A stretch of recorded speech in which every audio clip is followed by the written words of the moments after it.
Pearls of wisdom are more easily repeated than implemented. Simply repeating after me won't work. You first have to understand the principle, then adopt it as if it were your own. Welcome to Lesson Delta.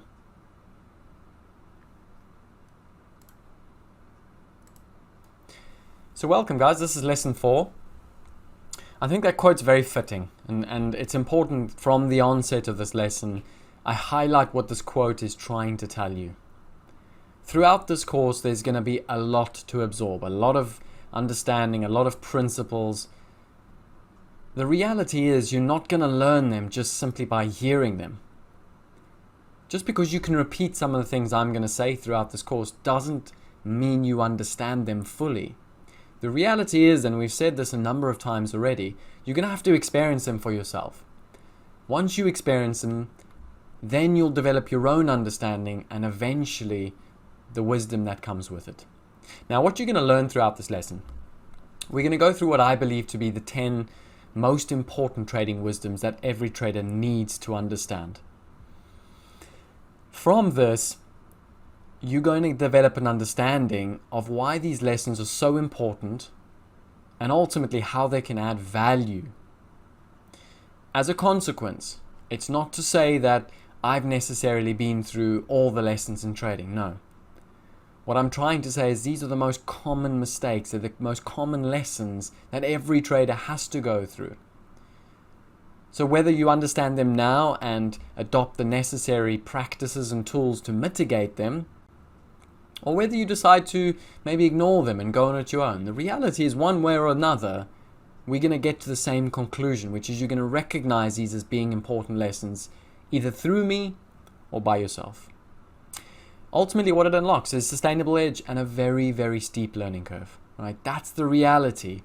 If you listen and you take these lessons on board and you go and practice them and develop the understanding, you're going to have a very steep learning curve, but ultimately you'll start to develop some long-term sustainable edge.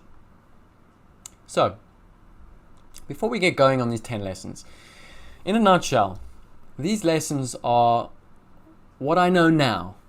They are an accumulation of 10 years of trading experience, and they're the things I know now that I wish my mentor sat down with me on day one and said, look Brannigan, these are the 10 lessons that you're going to have to learn. These are the consequences of not learning them.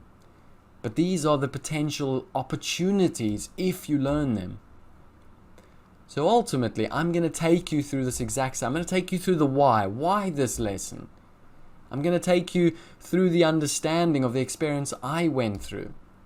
I'm going to help you understand the lesson. And most importantly, allow you to move towards developing wisdom. Right? That's the formula here. You have to experience things for yourself. Through that experience, you'll understand them. And ultimately, you'll be wiser for it. Now, simply listening to me and repeating what I say is not understanding. It doesn't work that way. You've got to physically adopt these things into your own practice, and through that, you'll develop the wisdom. So let's move on to it. I'm actually going to take you through the lessons first, and then we'll go through them one by one. So these are the lessons. No particular order. Don't have to be any kind of priority. Number 1, be curious. Ask every single question, explore every single answer. Number 2, be objective. See the reality. Number 3, reflect. Be honest and accountable. Number 4, no right, no wrong. The why doesn't pay the bills. Number 5, leverage your strengths. Mitigate your weaknesses. Number 6, simplicity and consistency. Prioritize them as necessities. Number 7, trading if a career. Okay? What we're trying to say here is you've got to see trading as a career, something that's long-term.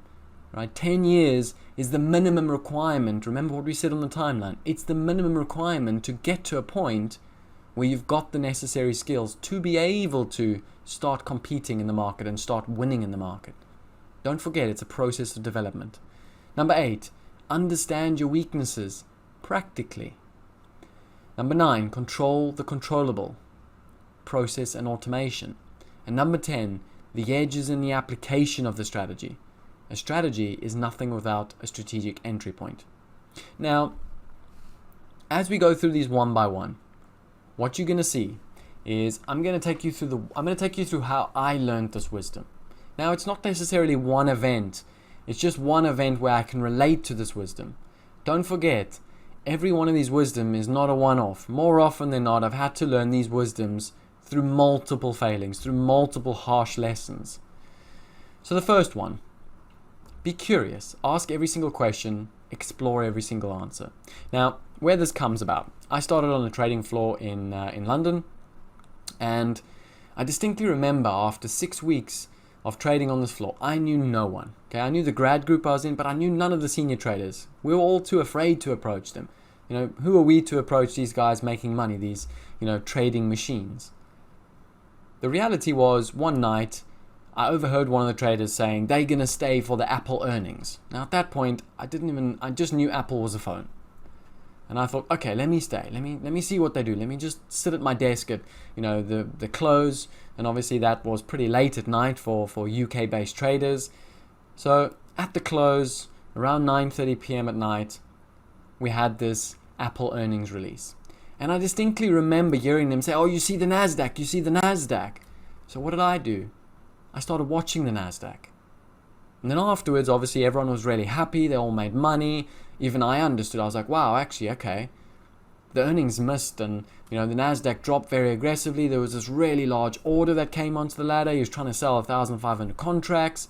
Okay, cool. I learned something. More importantly, that day, because of my curiosity, those senior traders came to me, not the other way around. They came to me and said, did you enjoy that? Well done for staying. This is what we ultimately expect of the young guys. We expect them to put in the effort if they want to learn how to do this from us. And that suddenly gave me almost the entry point to speaking to these senior traders. From there on in, I got to talk to guys that had been there 5, 6, 7 years ahead of me. One of them is now Axia's biggest trader. Right? That was the reality. That was my foot in the door. Now, you've got to be curious. You've got to be willing to just step out of your comfort zone, ask all the questions, explore every answer.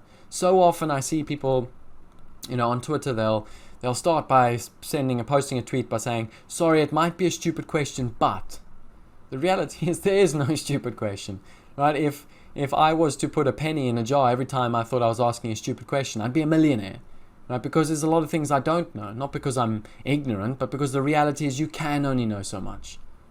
So, why do we want to be curious? Number one, steep learning curve. The more curious you are, the steeper your learning curve is, which means the quicker you learn. If you sit back and you're quiet, the reality is you're not going to learn very fast. Number two, idea generation. The more curious you are, the more ideas you can pick up on, the more ideas you can develop. What do I mean by this? Listen to podcasts, read books, listen to YouTube videos. Be curious. Number three, stress testing your knowledge, right? It's so important to always be willing to engage with other people so that you can test your principal ideas, test your understanding against theirs. Not tell them what it should be, but rather, confirm or compare your understanding. That's the point of this exercise. Now, a practical application you can try. In other words, if you want to determine whether or not you're curious enough or how to become more curious, 2 suggestions. Number one, whenever you see an interesting tweet, all right, don't take it for granted. Don't just look at the chart and go, oh, that is interesting. No. Go find the chart. Get your Reuters up. Get your Bloomberg up. Get your investing.com up. Go look at the chart. Go back 20 years. Go back 50 years. Explore it. Explore what that person is trying to tell you with that simple tweet. Right? Because when you do that, you're going to unlock further understanding through simple curiosity. The second thing, people throw statistics around like, they're just numbers. And we just take them for granted. Someone says, my strategy's got a 60% likelihood that it's going to break to the upside. And we just take it for granted. No. Break it down. Go look at the number. Look at the market he's expressing. Go and review what he's trying to say. Go and see if he's talking rubbish. Or if he's actually talking fact. Because guess what? If he's talking fact, you know this guy's a good resource. You know this is someone that you want to engage with. If he's talking rubbish, you're learning something. Okay, so it's this constant curiosity about what we read, what we see, what we hear that ultimately helps us to develop the experience. Now that experience is a deeper understanding. Right? That's the objective. That's why we want to be curious, to develop a deeper understanding. Number 2, research unlocks other ideas and opportunities. But more importantly, you find confluence. Okay? Do you know how often I'll read something in The Economist and I'll go, oh wow, okay, actually, I've been wanting to go short this, and now The Economist taught me something I never knew. It only just adds value. That's why we want to be curious. So that's wisdom number 1. Now wisdom number 2, be objective. See the reality. Objectivity is reality. Now, yes, you get different instances of reality, and I'm trying to apply this as much to trading as possible. So, why? Why do we want to be objective? Or in fact, before we go to that point, how did I become objective? Well, it was pretty much the hard way. So I started as a bund trader, as you will know by now, and I spent most of 2014 fading the German bond market. By fading, I meant selling it. Okay, at that point, the ECB was cutting rates towards zero and then eventually negative, and they started their quantitative easing package at the end of 2014. Now, in my mind, there was no possible way that German 10-year bonds could yield less than 1%. Why? Because, well, GDP was 1.9% at that point. Inflation was 1.6%. How can inflation 10-year bonds be lower? Because bond yields are derived from GDP plus inflation. So fundamentally, it was not possible. And I spent the better half of my year fading German bonds. The reality was I developed this narrative bias that bonds can't go up, which means I missed out the entire rally. Okay, I don't think I've ever bought bonds successfully in my career. And you can see what the implications of that has been in terms of my confidence of trading bonds from the long side. Because I was subjective about my opinion about bond yields, I've never really been fully capable of trading bonds to the upside. So that's how I learned that subjective opinions aside, they don't help you. What helps you is looking at the facts. The facts were bond prices were going up, yields were going down. Why? Because the central bank was buying bonds, because everyone else was buying bonds in front of the central bank buying bonds. I know that now, of course. I didn't know that then. Because back then I was stuck in this subjective, opinionated approach. So why is it important? Well, opinion isn't a constant variable. That's important to understand. Okay, our opinion changes. If the weather's good, our opinion changes. If we come in stressed, our opinion changes. So it's not constant. Also, objectivity is a repeatable pattern. If we see a fact, and we see the same fact, it's a repeatable pattern. So what's the practical application here? Well, the question I like to always ask myself at the start of every day: are you bullish because you long, or long because the system says to buy? If it's the former, you're subjective. If it's the latter, you're objective. In other words, you've got to let specific variables tell you to be long, not the other way around. You're not long trying to find a reason to buy the market. Most important. The second example: every single trade you take from now on, write down where, and explain it in words, where the trade is invalid. Now, the simple reason you do this is because if you cannot fully explain where a trade has become invalidated, it means that your trade is probably very subjective in nature. Let's take an example. Asian markets are down, so I want to come in and sell the Euro stocks. So I sell it. Where's my stop? Well, let me get a chart. Let me take the 15-minute or the 30-minute or the hourly chart and scroll back. Okay, straight away you can see the subjectivity there. Whereas I want to be short because there's an outside 15-minute candle and Asia's down. My stop is at 61s because that's the top of the outside candle. That's why I'm short, and that's where the trade's invalid. Right? Suddenly, there's objectivity there. There's a variable there that is repeatable over time. So the experience, well, if you be objective, what's going to happen is you're going to learn to differentiate between subjective and objective trading. Now, why this is important is because what you'll experience is that your results will become dependent on objective, repeatable variables. In other words, the P&L you see is going to become more consistent. Why? Because you're basing it on something that is consistent. If objectivity is repeatable, then your P&L will be repeatable. Okay, so that's wisdom number 2. Now, wisdom number 3, reflect, be honest, and accountable. So where this comes in is another nice story. I was just starting to get pretty good at trading oil. And I got up and I said to the risk manager, look, I've got 5 lots in oil. Can you give me another 15 so I can have 20? He looked at me pretty crazy and said, what do you want 20 for? And I said, look, I'm trading it well. I've got this really good trade idea I want to take on. Now, what had been happening in the oil inventory data, okay? You know, the API oil inventory data gets released once a week. And what had been happening was the market would blip down and then everyone would just fade it. Or it would blip up and everyone would fade it. So oil just was a fade on the APIs. It didn't matter what the number was. Everyone was just fading it. And I'd done this 3-4 weeks in a row. I was making good money. This week, I got the extra limits. So normally I would trade 5.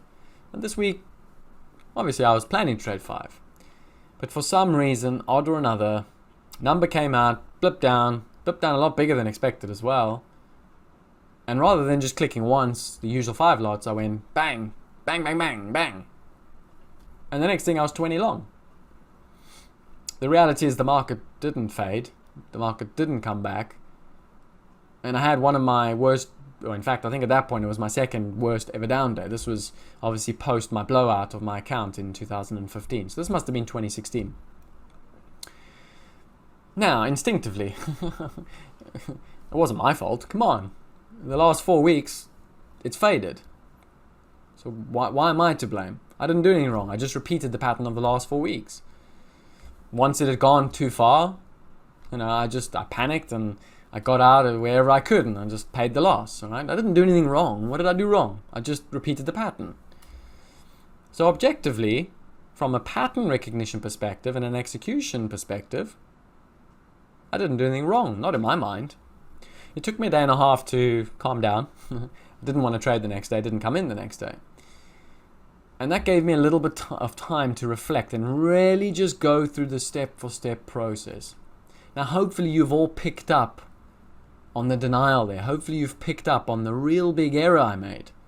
For a start, if you're used to trading 5 lots, how can you go to 20 lots all of a sudden? That's a 4 times, what you're used to. More importantly, your psychology is not used to that sort of, risk exposure. So that was the first mistake. What was the second mistake? Well, the second mistake was I'd come in overconfident on this day. Why? Because it's done it the last 4 days. But that confidence was further sort of almost magnified because the risk manager increased my limits. So what are the lessons here? Well, the lessons are don't ask for more limits before a volatile event. That's a simple lesson. I'll never do that again. Why? Because there is no way you've had enough time to think of and practice using that additional size. It's not possible. You are literally putting yourself in a hole and expecting to dig your way out. It just doesn't work that way. Secondly, I'd used far too much size in comparison to what I'm used to. And these were the 2 key lessons that I took away from that day. More importantly, what I learned that day was, heck, if I had now, not ultimately spent the last day and a half moping and complaining and blaming everyone else, I would have got to this understanding a lot quicker that there were weaknesses in my execution methodology. Can you see how I've learned lessons there? Now, why do we want to reflect, be honest, and accountable? It's simple. Acceptance is the first step you have to take before you learn. If you don't accept something, you won't learn anything. Now, you can only grow when you accept responsibility. So it's your choice. If you're not honest and you're not accountable, you're not going to grow and you're not going to learn. So take it from where it comes. Now, the practical implication, and this is something I love to do, and you're going to see this applied to the risk management tool that you're going to develop further on in this course. Take every one of your trades, add an extra column there, and in that extra column, call it variance. Now, all a variance is you're comparing what you wanted to do to what you should have done. Now, that can be in terms of your stop. I wanted to stop at this price, but I stopped at that price. I wanted to risk this much, but I risked that much. I wanted this many lots, I used that many lots. It's variance. Now, why this is super important is because you can't cheat the number. If the variance is high, you can't lie about it. You can't cheat. It's right there in front of you, right? If you cannot see that there's a variance in your approach to what you say you should do, you're only denying and fooling yourself. So that's how you hold yourself accountable, by having what we call a variance log.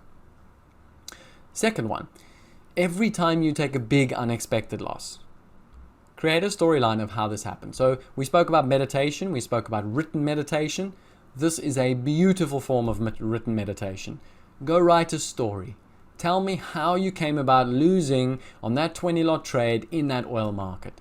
Okay, because what you'll find as you write it out step for step, thought by thought, you're going to very quickly be able to determine and pinpoint exactly where you went wrong.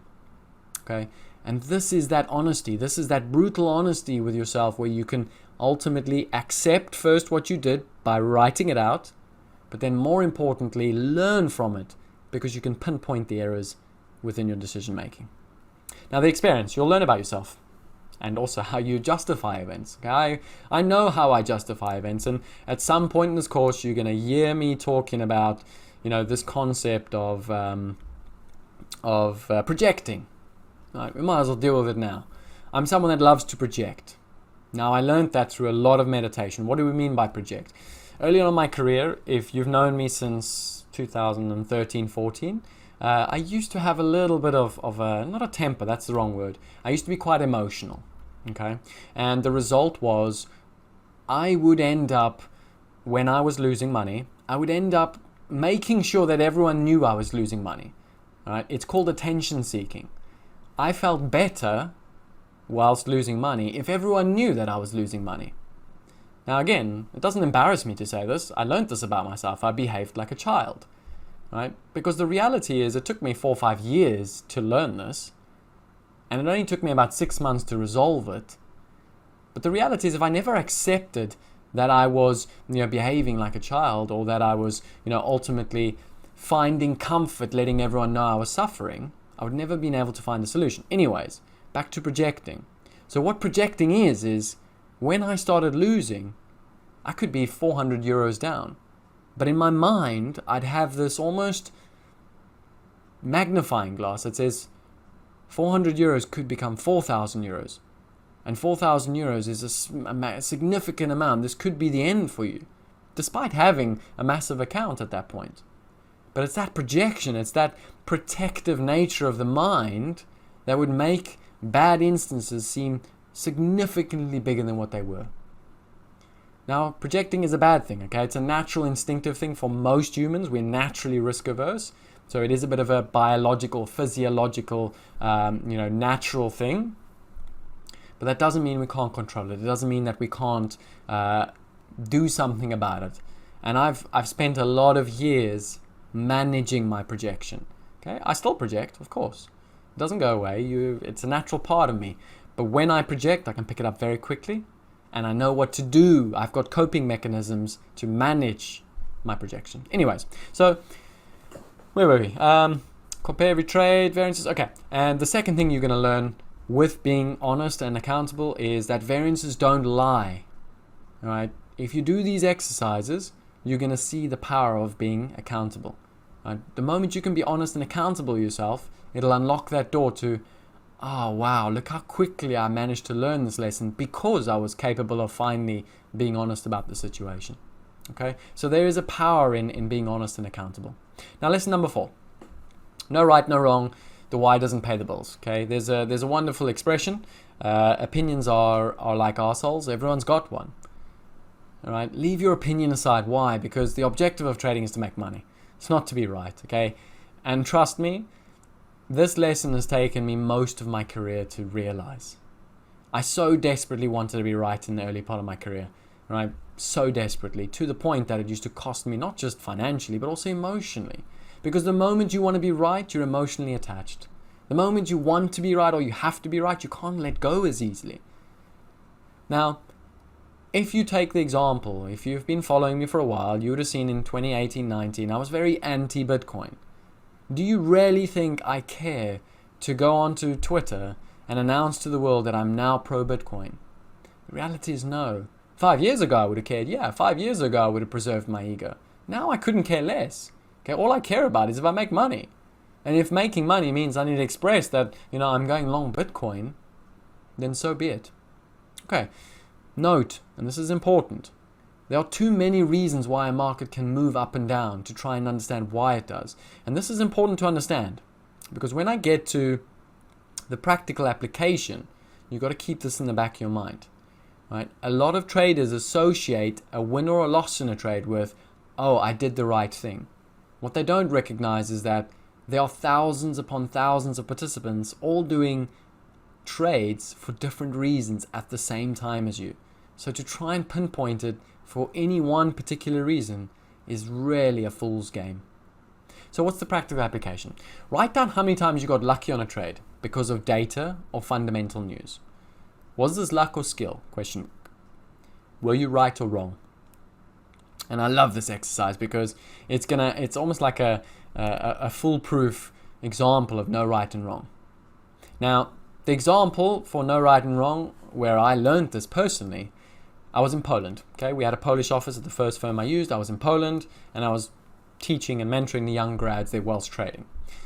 And I distinctly remember a day, both myself and one of the traders that was there, who I was looking after, who's now also one of Axia's biggest traders, we were on the run of our career. Okay, we were both doing so well. The market was quite volatile. I remember German bunds were thin. There was 20 lots bid and offer. And we were doing so well at this point in time, to the point that everything we touched turned to gold. But this one morning I came in and I distinctly remember I was buying bunds and they just kept offering and offering and offering. And eventually I got stopped out. The risk manager said, look, calm down. You've taken a bit of a big hit. I'd gone through a double stop on the day and he was like, look, you've done so well lately. Just take off. Just go and chill. Come back tomorrow. You start again. I was like, cool. Turned off and myself and the office manager were standing outside McDonald's. Okay, I call it the McDonald's story. So anyways, for some reason, I was just standing there staring at the sky. I was a little bit downbeat, as you are after a double stop out, especially when, you kind of been doing so well. The bubble gets pricked.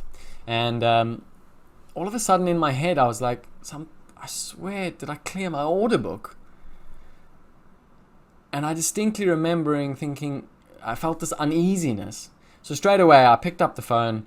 I said to the guy on the phone, hey man, can you do me a favor? Just log on the computer, log me into the trading platform, and just check if I got a position. He said, oh man, sorry, I can't, I'm just in a trade. And I was like, oh please man, I just do it as soon as possible.